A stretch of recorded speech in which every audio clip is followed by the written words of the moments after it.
Hello guys, welcome to the Selenium training. This is Anshul Chauhan from easybix.com, and today we are going to discuss how we can capture the screenshot in extent report. If you remember, then in last tutorial we have seen how we can configure the extent report and how we can use the extent report with the TestNG and Selenium test.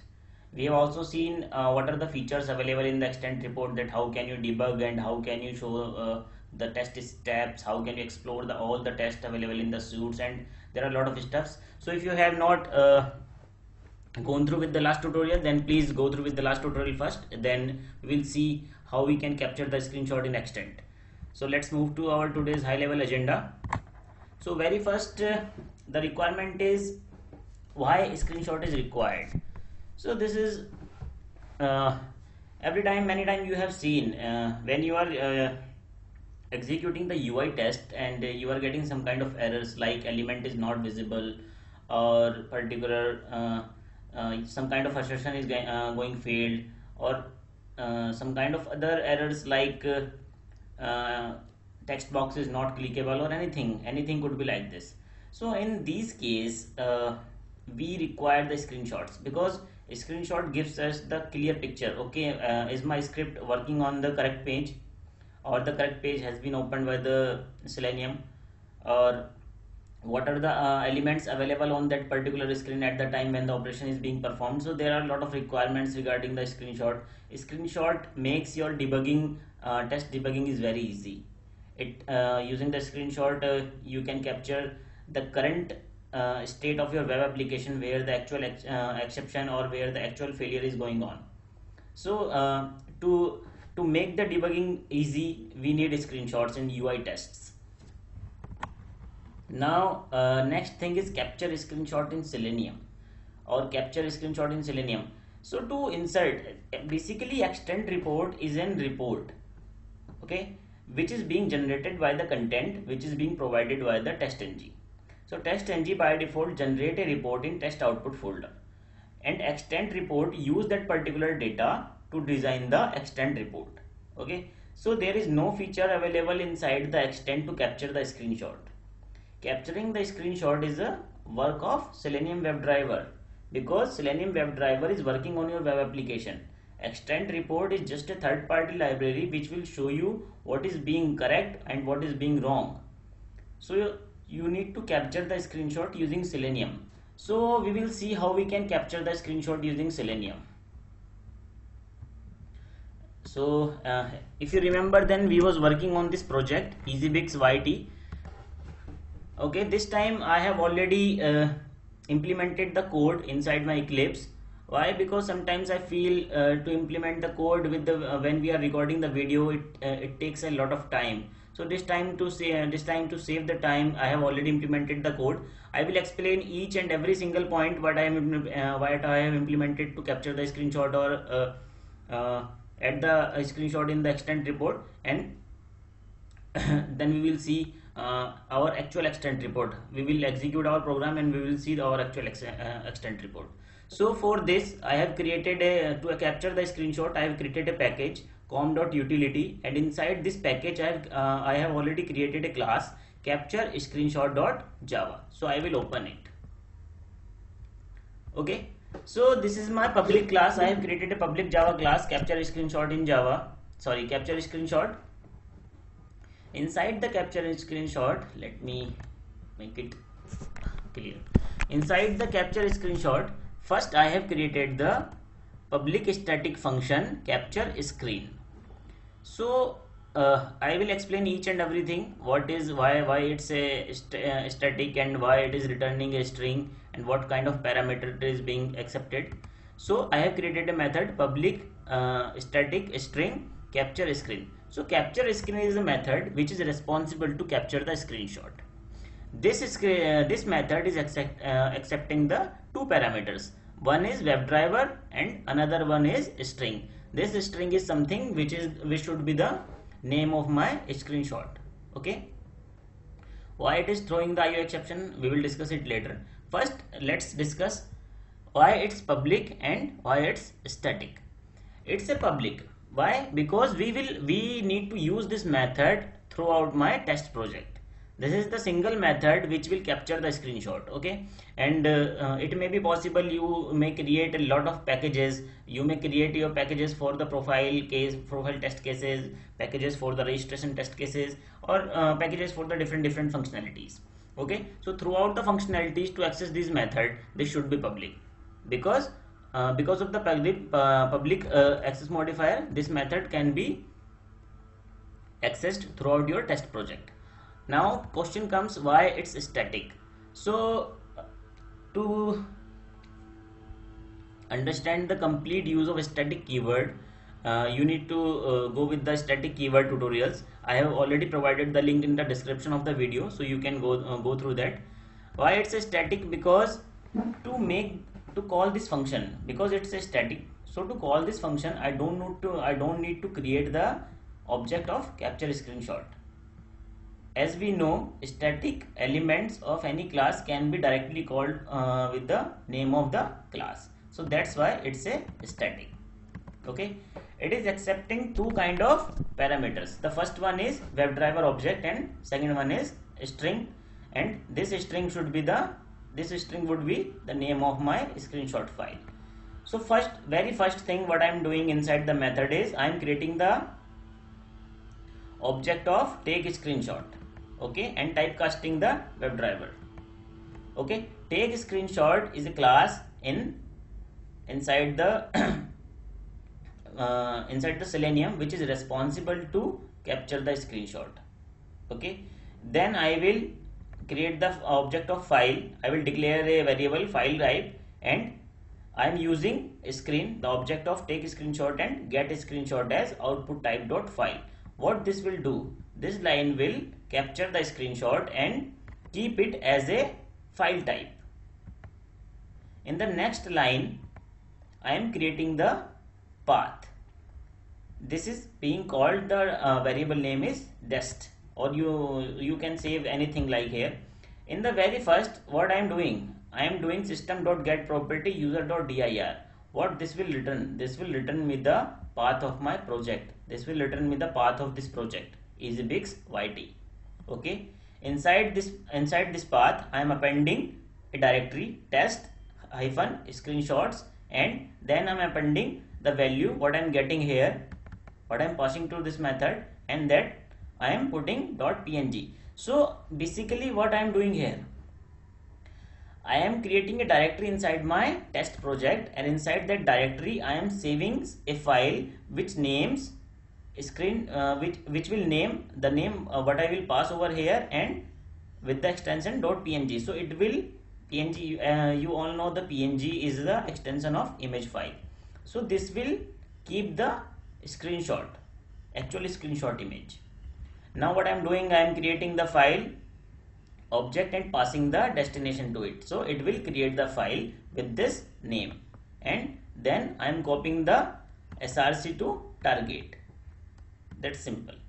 Okay, and in the next line I am returning the destination path, the path of my screenshot file. Okay, now question comes in, why I am using a parameter to get the screen name. I can save the screen name with any name. You can save the screenshot with any name like failure screenshot.png or failure.png or screen.png or anything. But why I am getting it through the parameter? This is because if you are executing 2 or more 2, 3, 4, 5 test cases, it may be possible more than one test could be failed at runtime. In that case, if that particular name is hard coded, then it will create a single file inside your test screenshot directory. Okay, and next time when your test case will be failed, it will capture the screen for the next test case, and that screenshot will replace the older one. So, and these things could be continuously going on. So at last we will get the only single screenshot which will related to the last test which has been failed. So to keep the all screenshot with unique name, we are doing this. We are accepting a parameter, and this parameter should be like a unique number or unique name or unique string. Okay, so to pass this screenshot name, we are creating another function called generate file name. Okay, and you can see this is also a static function, and this is returning the string as well. What this function will do, so we have already seen the use of public and static, and one more thing, the new thing is you are seeing here, it is accepting a parameter which is itest result. So if you remember, we have already discussed the itest result in our old video, in our previous video, previous extent generate extent report video. So itest result is a listener in testng, which will contain the all information which testng which will contain the all runtime information of the testng. So using that itest result, I can get the status of my test case, I can get the name of my test case, and I can get the parameters of my test case, and there could be anything. There could be many things, but what I can receive from this testng listener. Okay, why I am using it over here, we will discuss it later. So very first we are creating the object of the date. Why I am creating the object of the date?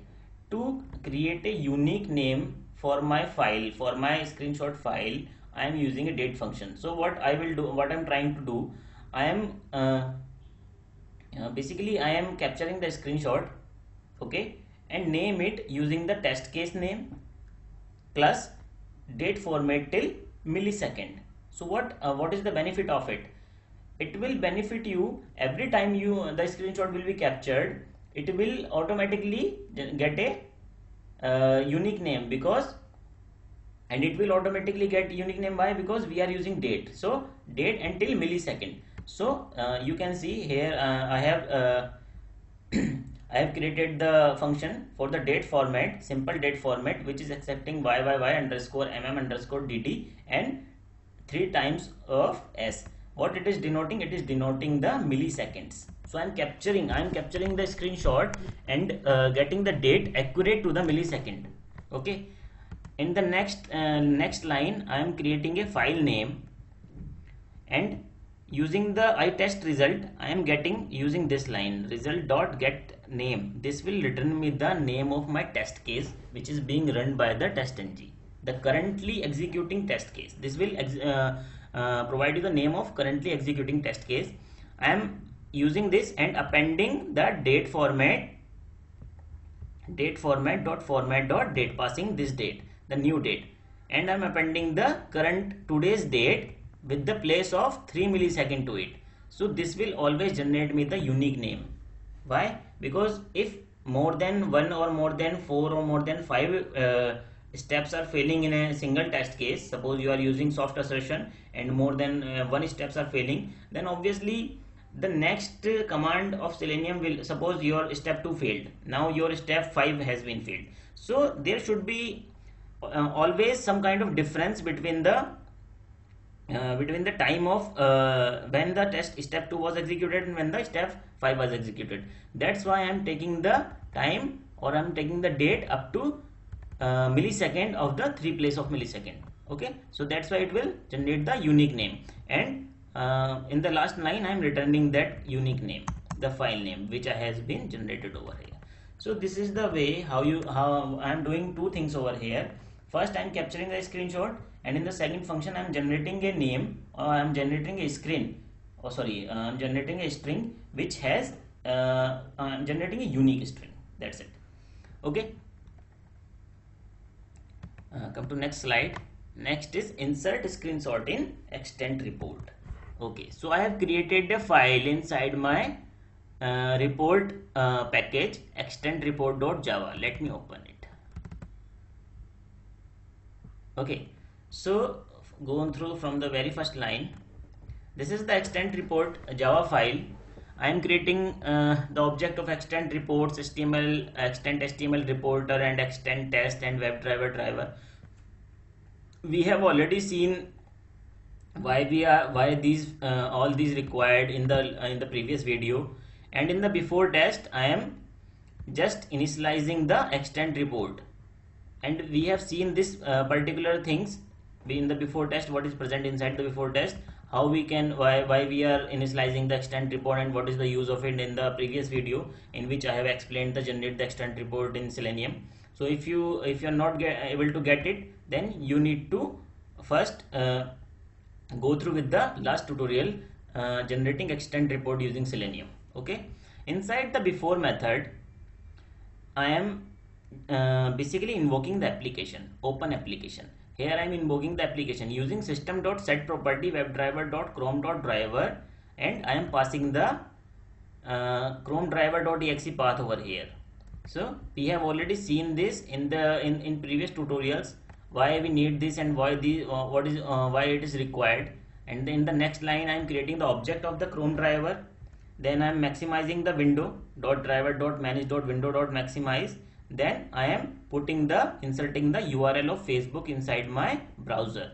What it will do, this function will invoke your Chrome browser and open the Facebook application inside your Chrome browser.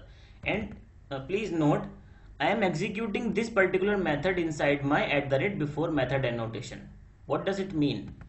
This function will be called before every test. Okay, then I have created the two tests over here. First test is verify title. In the very first line I am declaring something, test equal to reports.create test. This is the object of my extent test and reports is the object of my extent reports. We have already seen in the previous video why we required these and how we can use them.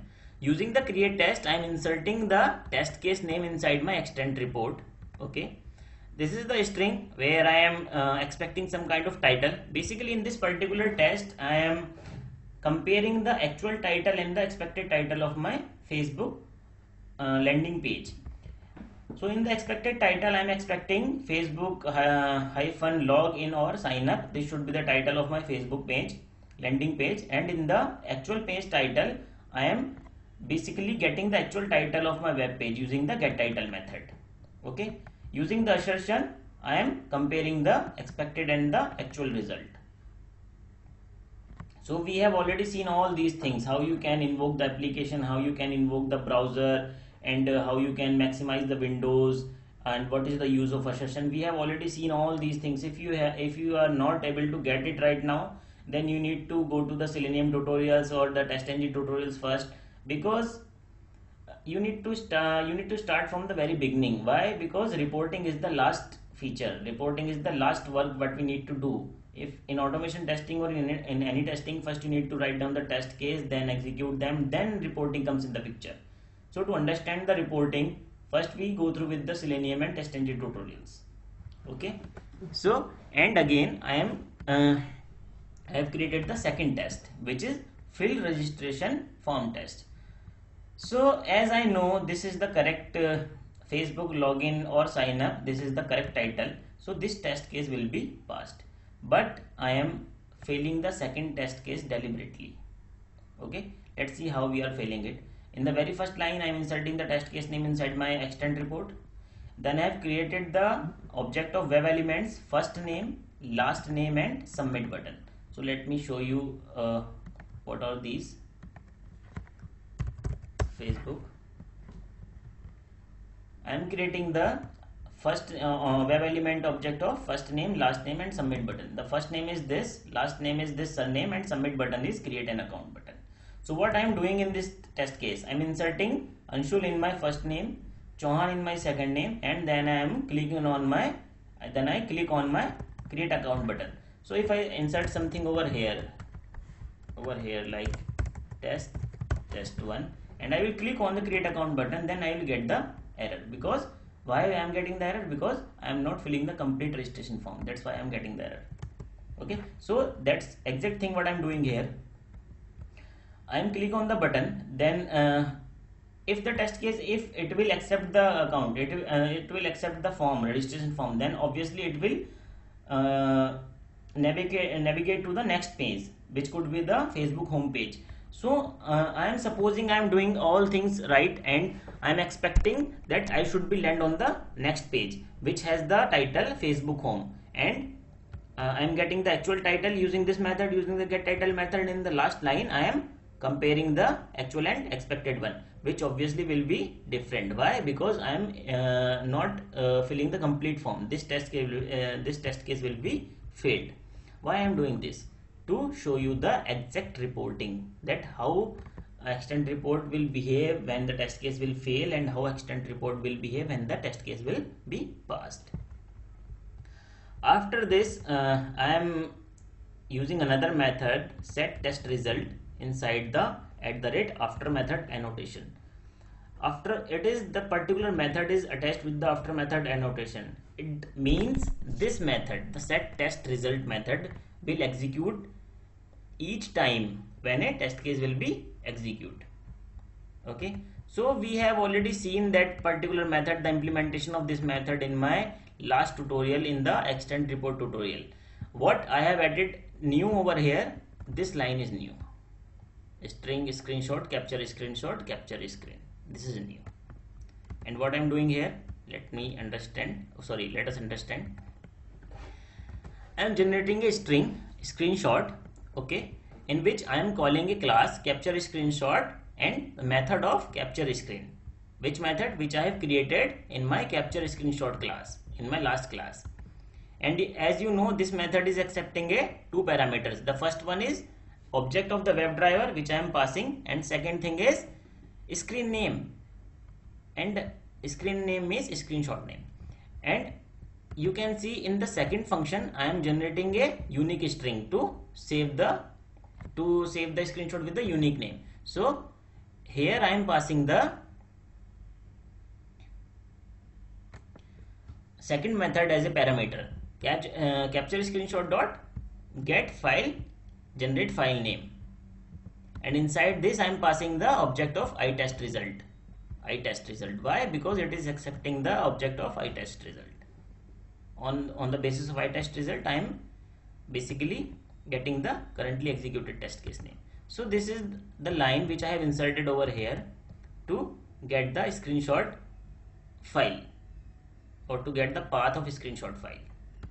Okay, using the same way what we have seen in the last tutorial, I have put some condition. When the test case fails, then what we need to do? If the test case fails, result.getStatus equal to iTest.failure. If the test case got failed, log status failed with the test name, log the exception, what the exception I am getting over here, and this line is new.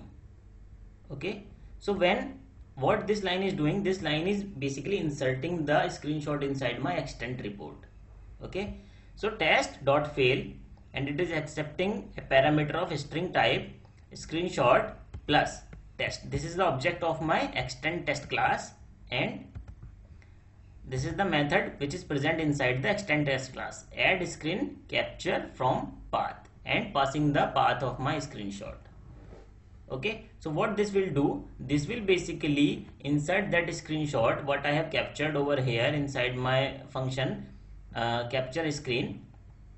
It will get the path of this screenshot and insert inside the extent report at this step, where at which step where the particular test case has been failed. And I am doing the same thing inside the success.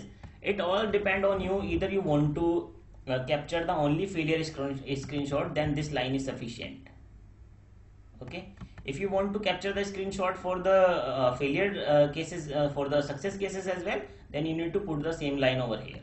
Okay, so to make it very clear, I am capturing the screenshot for the failure cases and for the success cases as well. Okay, later on I am flushing the report and closing the driver. In the after test, I am again flushing the extent report to get generate the combined extent report. So I hope you all are able to get it what I am doing here. So to make it very clear, let me execute this particular test case, or particular test class.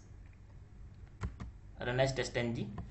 So as you can see, it has opened the Chrome browser, inserted the Facebook URL, inserted the first name, last name, and click on the button. That's why we was getting the error. And again it will open the browser and inserted the Facebook URL and close the browser. So you can see 2 tests has been executed and 1 got failed. In the result we can see fill registration test got failed, and the verify title test got passed. Why the field this test case is being failed? Because assertion error. The expected is Facebook on, but the actual is Facebook something login or sign up. Okay, now we need to open our extent report. So let's see where we are generating our extent report. We are generating our extent report at this location, system.getProperty user.dir, which means inside my project, and inside the project we are generating the extent report inside the directory test output with the name file name extent report.html. So we are generating extent report actually here inside my test output directory extent.html, extent report.html. Yeah, extent report.html. This is my report. So I need to open this path in my file explorer.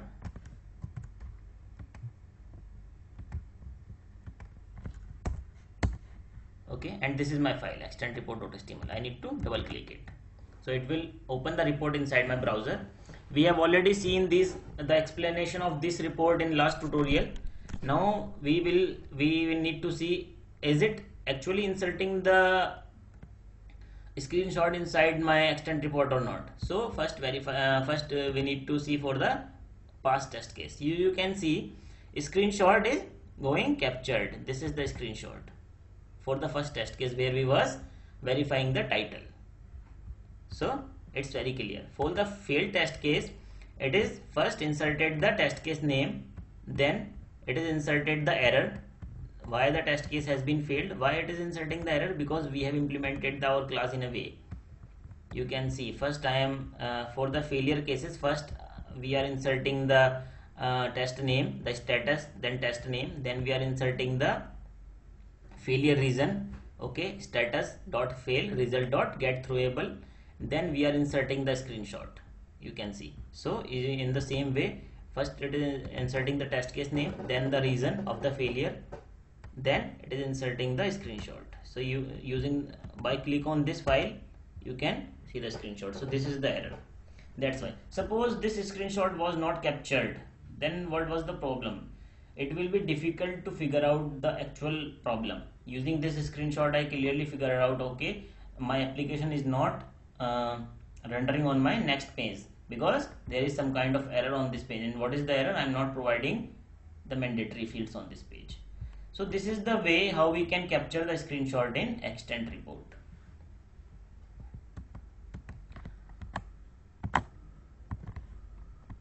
So thank you guys.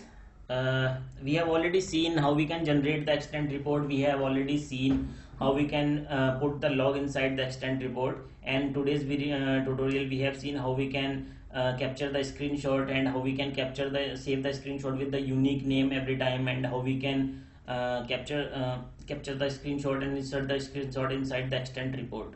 So if you have any kind of query, if you have any query regarding today's tutorial, any query on Selenium or extent, you can put your query inside our comment box and we will be happy to answer you. If you like this video, then please press the like button on the video and share this video with your friends or with your colleagues.